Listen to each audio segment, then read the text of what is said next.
د انګلستان کپټان وایي له دغه درو لوبډلو به یوه نړیوال جام ګټي. سمیع الله درنۍ لیکنه. د انګلستاني کرکټ لوبډلې مشر این مورګن ویلي سږ کال 500 ورځ نړیوال جام به انګلستان، هندوستان او یا هم پاکستان ګټي. مورګن ویلي له انګلستان او هندوستان وروسته به دریمه لوبډله پاکستاني لوبډله وي چې ښایي نړیوال جام وګټي.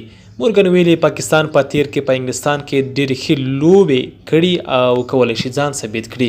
پاکستان 2018 میلادي کال قهرماني جام سیالیو کې انګلستان په نیمه پایلوبه کې مات کړ او په پایلوبه کې هند ته ستره ماتې ورکړه او د لومړي ځل لپاره پاکستان ته اتلولي یووړه. مورګن وایي انګلستاني لوبډله بالکل مناسبه لوبډله ده چې د لومړي ځل لپاره 500 ورځ نړیوال جام وګټي.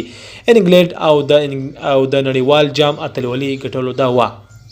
انګلستاني اوس مهال د کرکټ نړیوالې شورا په دریمه بندۍ یوه ورځنۍ لوبه کې لومړی مقام لري او اوس یې لوبډله ټچ او فوم کې ده.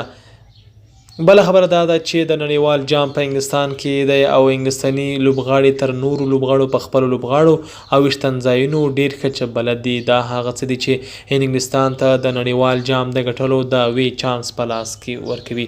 مورګن اوس مهال د انګلند ټیم رهبري کوي او دا دوهم ځل دی چې نړیوال جام کې د انګلندي لوبډلې مشري کوي. 2015 میلادي کال نړیوال جام کې هم مورګن لوبډل مشر و.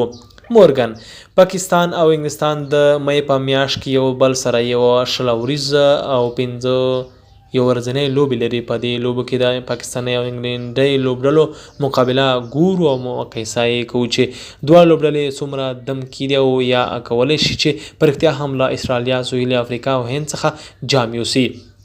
مورګن او د هندوستان لوبډله. مورګن د خپلې لوبډلې د بریا له دعوې وروسته دوهمه مناسبه لوبډله د هندوستان لوبډله یاده کړې چې دا جام به وګټي غواړو.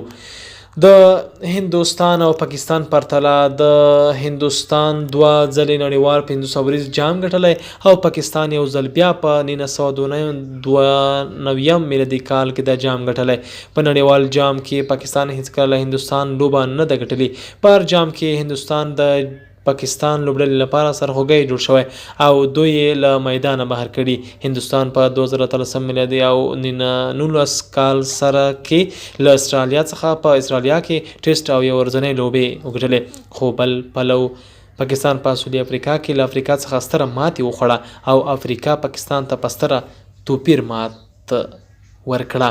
ګرانو ملګرو زموږ چینل سبسکرایب کړئ ترڅو تاسو ته نوي او تازه خبرونه او د کرکټ معلومات